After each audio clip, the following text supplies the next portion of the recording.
वसो त्वं माता शतक्रतो बभूविथ अधाते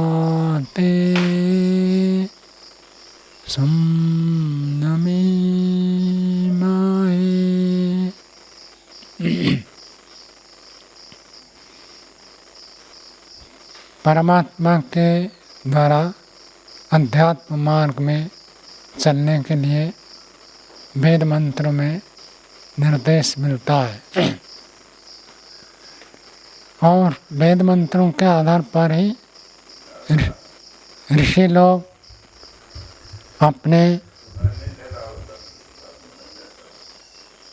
अपने ग्रंथों में वर्णना करते हैं।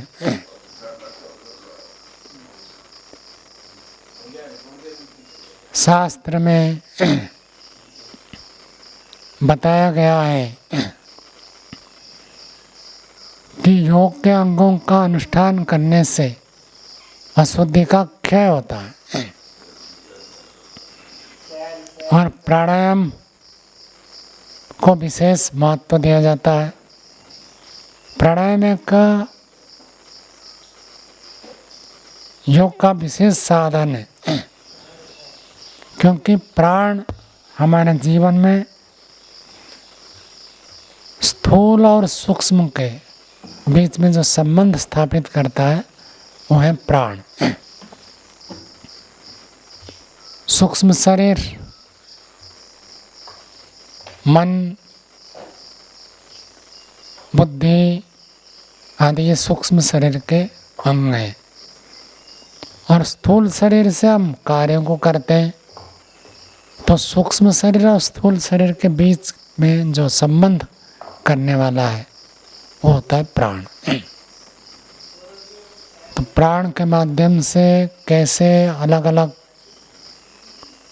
नस नाड़ियों के माध्यम से क्रियाएं होती है, पूरा शरीर कार्य करने में समर्थ होता है, सक्षम होता है, उन सब के पीछे प्राण रहता है।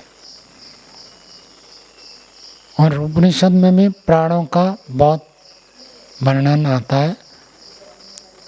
यहाँ तक कह दिया प्राणो ब्रह्मा, प्राण जो है बहुत महान है। ब्रह्म भी प्राण है। जैसे प्राण के बिना जीवन नहीं चलेगा, ऐसे ब्रह्म के बिना जीवन नहीं चलता। तो एक अर्थ तो वो होता है कि ब्रह्म भी प्राण स्वरूप है। गायत्री मंत्र में ओम भो कहते हैं, और प्राण स्वरूप ही अर्थ होता है। दूसरा कि जो प्राण है हमारा, ये भी बहुत महान है। क्या महान है? ये प्राण हमारे जीवन को संतुलित करता है। कभी भी कहीं में भी चंचलता होती है, विषयों के प्रति आकर्षण होता है, भोग उन्मुख होता है, तुरंत प्राण को रोक दे तो प्रवृत्ति रुक जाएगी। मन की चंचलता, मन के विषय उन्मुखता, मन का भोग के प्रति आकर्षण होना, ये एकदम से रुक जाता है। प्राण को रुकते छटपटाहट होती है, और जैसे छटपटाहट होगा तो मन अब भोग के प्रति कैसे आकर्षित होगा। तो इसलिए प्राण को बहुत महत्वपूर्ण स्थान में रखा गया है, शास्त्र में भी रखा गया और क्रियात्मक रूप से भी देखा जाता है। तो महर्षि दयानंद जी अपने ग्रंथों में जगह जगह पर जहाँ भी उपासना की बात आएगी, संध्या की बात आएगी, बार बार प्राणायाम की उन्नय करते, प्राणायाम का विधान करते। प्राणायाम करें, शुरू करने से पहले भी एक बार प्राणायाम करें। संध्या उपासना आरंभ करते हैं तो उसके बीच में भी प्राणायाम का क्रम आता है। तो ऐसे ऐसे अनेक बार आप प्राणायाम का विधान लगते हैं। संस्कार विधि में देखेंगे, गृहश्रम प्रकरण में जो 5 महायज्ञ करने का विधान है, उसमें संध्या उपासना का वर्णन किया, बार बार वहाँ पर प्राणायाम के लिखा। सत्यार्थ प्रकाश में भी लिखा है ऋग्वेदादि भाष्य में उनका में लिखा है प्राणायाम को महत्वपूर्ण स्थान दिया। और एक विशेषता ये है, अब ज्ञानपूर्वक हुआ या अज्ञानता से हुआ है पता नहीं, सत्यार्थ प्रकाश में महर्षि दयानंद ने ये लिखा है प्राणायामात अशुद्धि खे ज्ञान दीप्तिरा विवेक ख्याति। जबकि पतंजलि योग दर्शन में तो ये है योगांग अनुष्ठानात, वहाँ तो पूरा योग के 8 अंगों का अनुष्ठान करने से अशुद्धि का क्षय होता है और ज्ञान की दीप्ति बढ़ती जाती है। यानी महर्षि दयानंद ने प्राणायाम के लिए लिखा है, प्राणायाम करने से अशुद्धि का क्षय होता है। अब ये प्रश्न उठता है प्राणायाम के इसमें क्या महत्व है, थोड़ा सा श्वास प्रश्वास ही तो है, इसमें इतने क्या सामर्थ्य है कि हमारे जीवन को इतना प्रभावित कर देता है।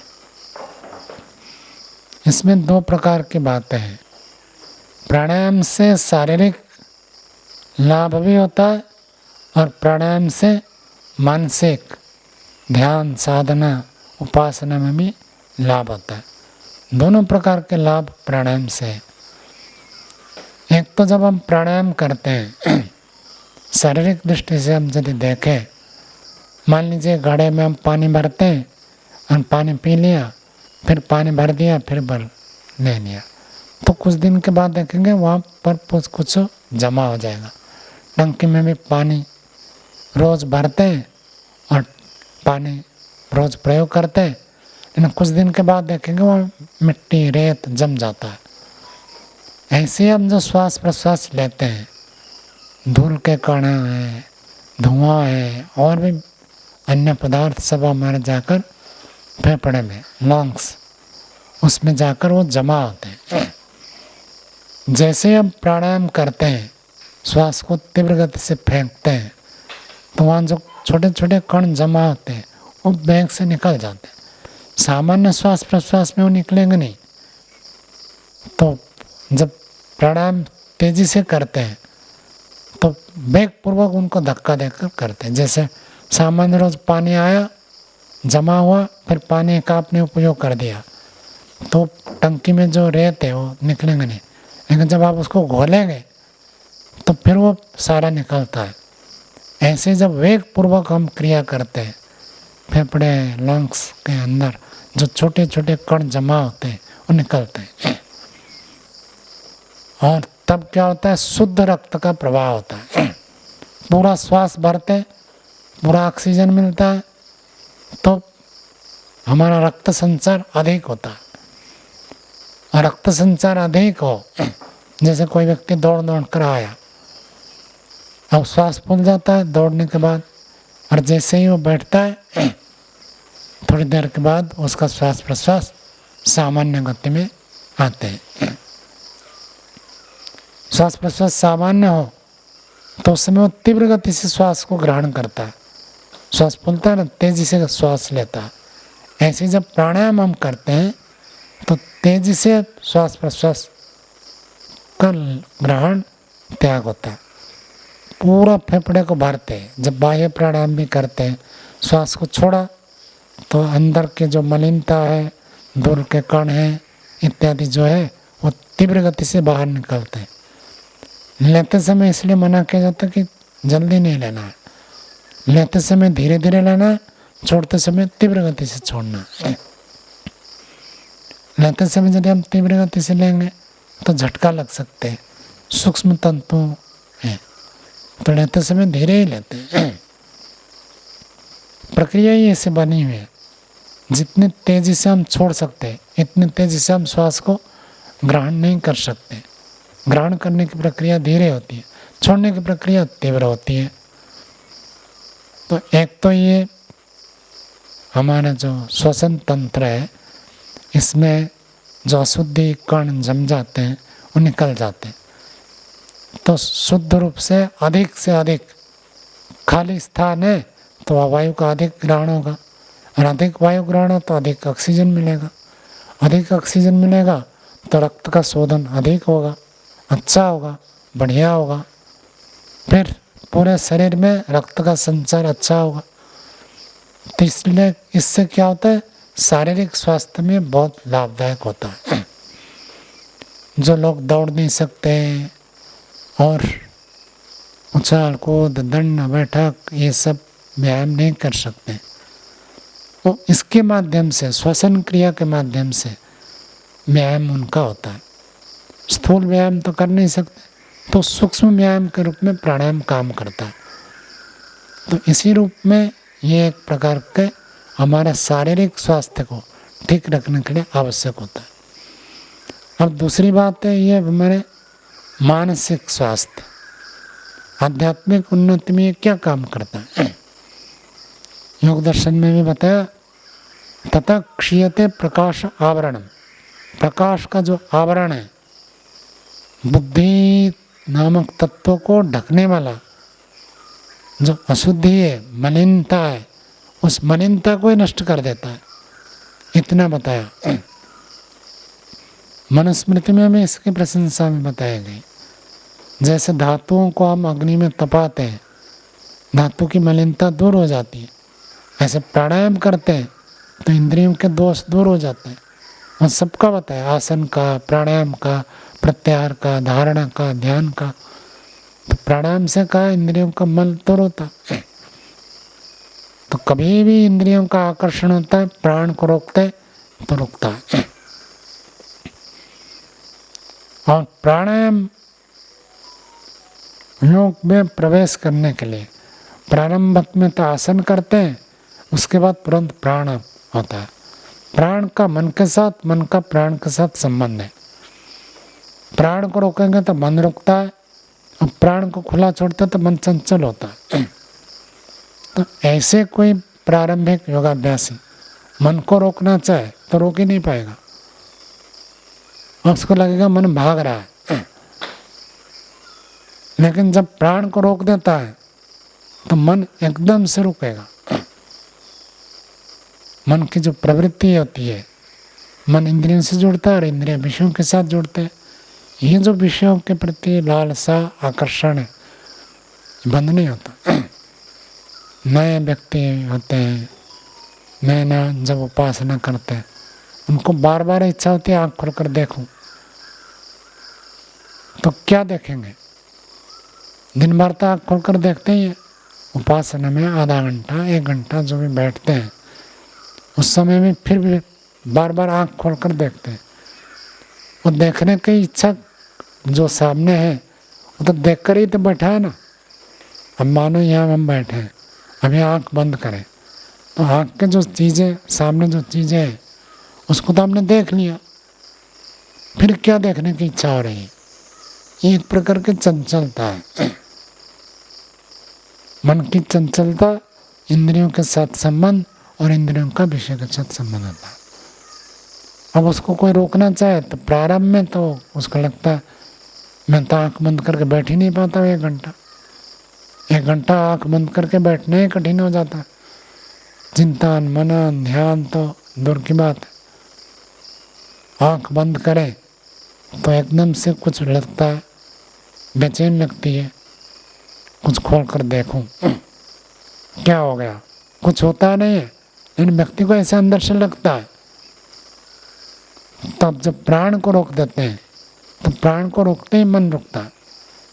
सामान्य आपने प्राण को छोड़ा, सामान्य जितना समय रोक सकते हो उसमें तो कोई विशेष अंतर नहीं आता, लेकिन जब सामर्थ्य पूरा हो जाता है उसके बाद थोड़ी देर रोकना होता है।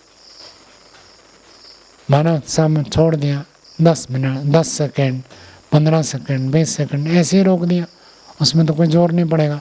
उसके बाद जो जोर पड़ता है और 5 सेकेंड, 10 सेकेंड आपने रोका, उस समय देखो मन की स्थिति कैसे होती है। मन एकदम से रुकता है। और महर्षि व्यास जी तो योग दर्शन की व्याख्या करते हुए कह दिया, न प्राणायामात् परम तपः, प्राणायाम से बढ़कर कोई तप नहीं है। क्यों उसको इतना महत्व दे दिया? क्योंकि तपस्या में क्या होता है, हम कष्ट तो उठाते हैं। सर्दी लग रही है, सहन करते हैं। गर्मी लग रही है, सहन करते हैं। भूख लग रही है, सहन करते हैं। कष्ट होता है, इसी को कहते हैं तप।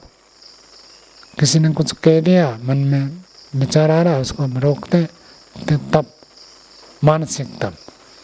वाणी से बोलने की इच्छा होती है, मौन रहते हैं, तो वाणी का तप।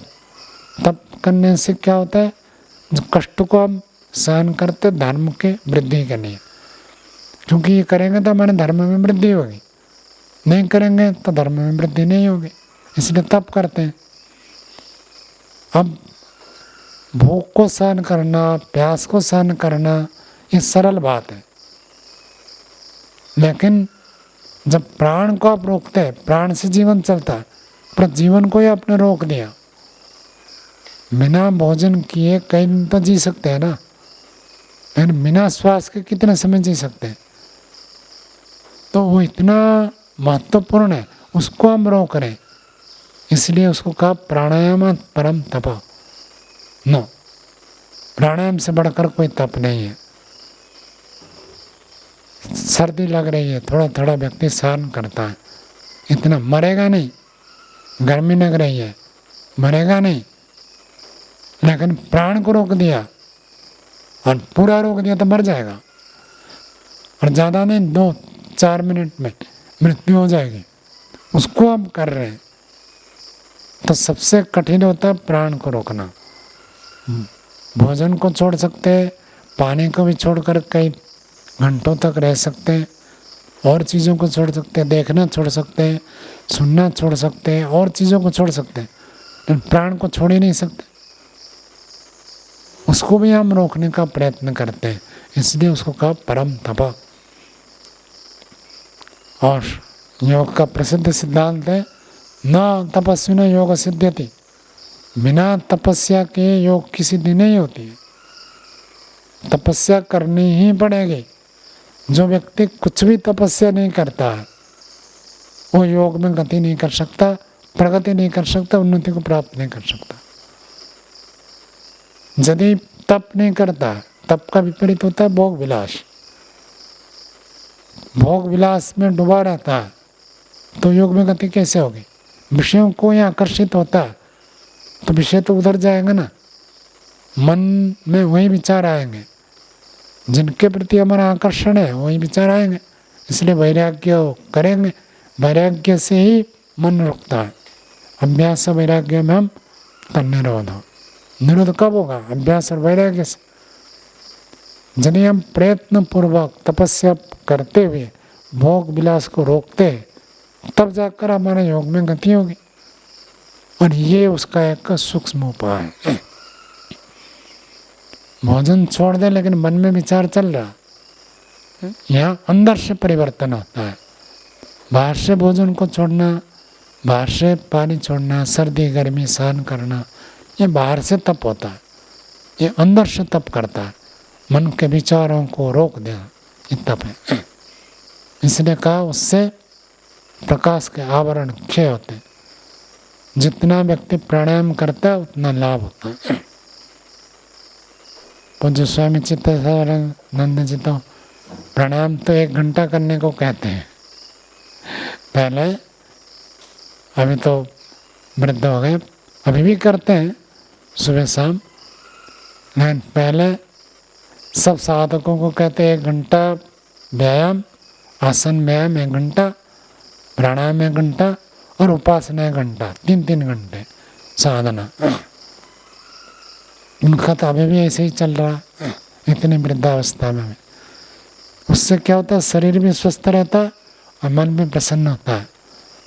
प्राण को आपने रोक दिया, प्राण का आयाम किया, विस्तार किया, तो देखो मन के ऊपर कैसे प्रभाव पड़ता है। वो अपने आप धीरे धीरे प्रभावित हो जाएगा।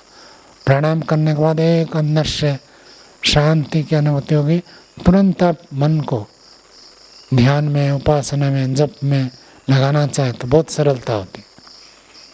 तो ये प्राणायाम के द्वारा इस प्रकार के परिवर्तन होता है। इसलिए वहाँ पर कहा कि प्राणायाम करने से अशुद्धि का क्षय होता है, प्राणायाम करने से प्रकाश का आवरण हटता है।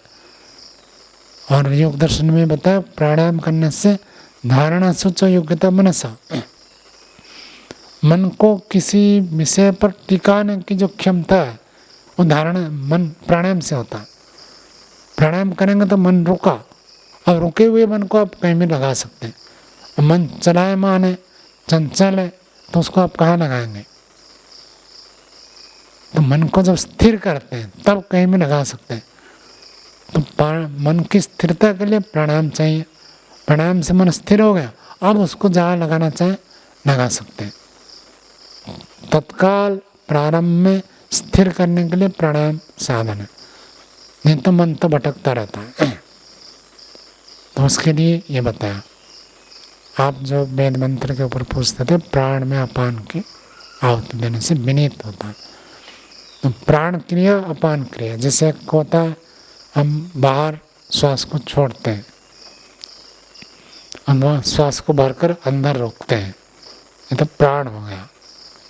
अपान वायु जो होता है वो हमारा सब निष्कासन करता है, मल को, मूत्र को, और जो भी जब निकलते हैं उन कार्य को जो वायु एक्टिव करता है, क्रियाशील करता है, उसको अपान कहते हैं। तो उसको भी रोकने का एक प्रक्रिया है। मलमूत्र वेग और अब अचानक कहीं आ गए, हम रोक कर रखते हैं ना उसको, तो अपान वायु को रोकेंगे तो वो क्रिया रुकेगी। उसके ऊपर जिसका सामर्थ्य नहीं है तो वो वेग आएगा तो रोक नहीं पाएगा।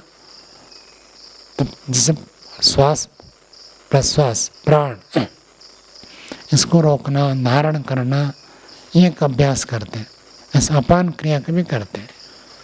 और नाभि में प्राण अपान का मिलन होता है, ऐसे अन्य शास्त्र में इनको सब बताया गया विस्तार से। तो प्राण को हम ग्रहण किए, प्राण को ग्रहण करके कहाँ ले जाएंगे? तो बल लगता है नाभि से, मंत्र भी उच्चारण करते हैं तो नाभि से निकलता है, तो वहाँ से प्रारंभ होता है। तो वो उसको आलंकारिक रूप में बताया गया कि प्राण की आहुति अपान में, अपान यहीं से शुरू होगा। यदि श्वास ही नहीं है तो वेग भी नहीं आएगा ना। प्राण ग्रहण करते हैं तो अपान को भी हम क्रियाशील कर सकते हैं।